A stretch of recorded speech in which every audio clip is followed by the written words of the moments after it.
Hello കൂട്ടുകാരെ, ഇന്ന് ഞങ്ങളുടെ പൊടിച്ചമ്മച്ചിയുടെ സ്പെഷ്യൽ മീൻ തോരനാണ്. എല്ലാവരും ട്രൈ ചെയ്യണം കേട്ടോ. ആദ്യമായിട്ട് ഒരു ചീനിച്ചട്ടി അടുപ്പത്ത് വയ്ക്കാം. ചീനിച്ചട്ടി ഒന്ന് ചൂടായതിന് ശേഷം കുറച്ച് വെളിച്ചെണ്ണ ഒഴിച്ചു കൊടുക്കാം. കുറച്ച് കടുക് ഇട്ട് കൊടുക്കാം. കടുക് ഒന്ന് പൊട്ടി വരുമ്പോഴേക്കും 2 വറ്റൽമുളക് ഇട്ട് ഇളക്കാം. ശേഷം ചെറുതായി നുറുക്കി വെച്ചേക്കുന്ന കൊച്ചുള്ളി ഇട്ട് കൊടുക്കാം. ചെറുതായി നുറുക്കി വെച്ചേക്കുന്ന പച്ചമുളക് ഇട്ട് കൊടുക്കാം. ഇളക്കിയതിന് ശേഷം കീറി വെച്ചേക്കുന്ന ഇഞ്ചി, വെളുത്തുള്ളി, കുറച്ച് കറിവേപ്പില ഇട്ട് നന്നായിട്ട് ഇളക്കാം. ശേഷം പാകത്തിന് കുറച്ച് ഉപ്പിട്ട് കൊടുക്കാം. എല്ലാം കൈയളവാട്ടോ. പച്ചമണമൊക്കെ ഒന്ന് മാറി വരണം. പച്ചമണമൊക്കെ ഒന്ന് മാറി വന്നിട്ടുണ്ട്. കുറച്ച് മഞ്ഞൾപ്പൊടി ഇട്ട് നന്നായിട്ട് ഇളക്കി കൊടുക്കാം. ശേഷം ചിരകി വെച്ചേക്കുന്ന കുറച്ച് തേങ്ങ, ഒരു അരക്കപ്പ് മതിയാവും, തേങ്ങ ഇട്ട് കൊടുക്കാം.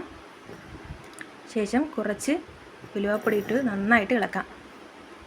ഒരു പുളി രസത്തിന് വേണ്ടി കുറച്ച് പുളിവെള്ളം ഒഴിച്ചു കൊടുക്കാം. 1 കപ്പ് വെള്ളം ഒഴിച്ചു കൊടുക്കാം. അതിന് ശേഷം 1 കപ്പ് വെള്ളത്തിൻ്റെ ആവശ്യമുണ്ട്. മീനൊക്കെ ഒന്ന് വെന്ത് വരണം.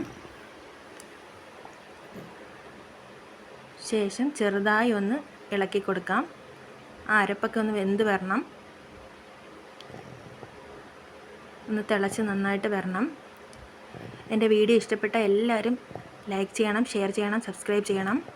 സ്കിപ്പ് ചെയ്യാതെ എല്ലാവരും എൻ്റെ വീഡിയോ കാണണം കേട്ടോ. നിങ്ങളുടെ എല്ലാവരുടെയും സപ്പോർട്ട് ഉണ്ടെങ്കിൽ ഇനിയും ഇതുപോലുള്ള സ്പെഷ്യൽ വീഡിയോസ് ഞാൻ അപ്ലോഡ് ചെയ്യുന്നതാണ്.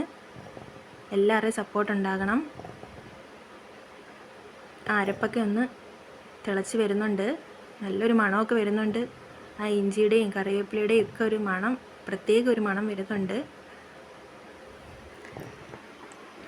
നല്ലപോലെ തിളച്ച് വരട്ടെ. നല്ലപോലെ തിളച്ച് വന്നിട്ടുണ്ട്. ഇനി നമുക്ക് ചെറുതായി കട്ട് ചെയ്ത് വെച്ചേക്കുന്ന ചാളമീൻ ഇട്ട് കൊടുക്കാം. ഞങ്ങളുടെ നാട്ടിലൊക്കെ ചാളമീൻ എന്നാട്ടോ പറയുന്നത്. ശേഷം ചെറുതായി ഒന്ന് ഇളക്കി കൊടുക്കാം. വലുതായിട്ട് ഇളക്കരുത്, മീൻ പൊടിഞ്ഞു പോകാനുള്ള ചാൻസ് ഉണ്ട്. നന്നായിട്ടൊന്ന് തിളച്ച് വരട്ടെ.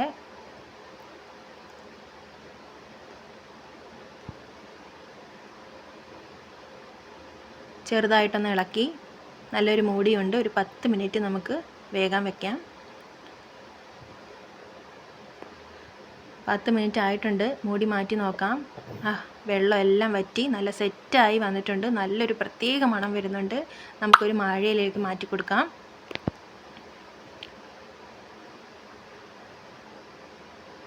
കൂട്ടിന് കുറച്ച് ചീനിയും കൂടെ വെച്ച് കൊടുക്കാം. ചോറിൻ്റെ കൂടെയും ചക്കയുടെ കൂടെ ഒക്കെ കഴിക്കാം. എല്ലാവരും ട്രൈ ചെയ്യണം കേട്ടോ.